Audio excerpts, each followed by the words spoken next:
Hindi raw natutupad ng mga internet service provider ang pangako nilang internet speed. Yan ang lumabas sa random internet download speed test na isinagawa ng National Telecommunications Commission. Makibalita tayo kay Bernadette Reyes. Naengganyo si Randy Cese na magpakabit na internet sa bahay para madaling ma-access ang kanyang Facebook at email at makapaglaro na rin.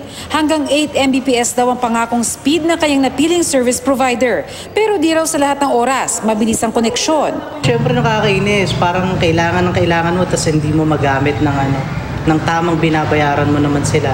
Sa ginawang random internet download speed test ng National Telecommunications Commission sa mga internet service providers, hindi nila naabot ang ipinangako nilang internet speed.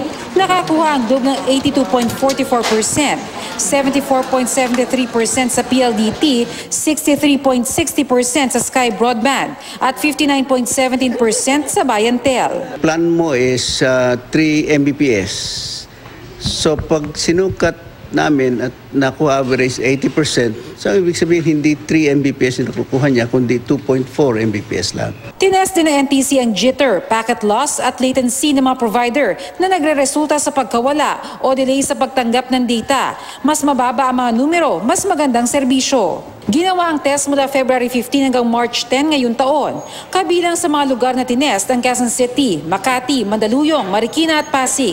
Pero hindi pa ito conclusive. Sinisika pa ng GMA News na makuna ng pahayag ang mga telcos sa pag-aaral na ito ng NTC. Bernadette Reyes, GMA News.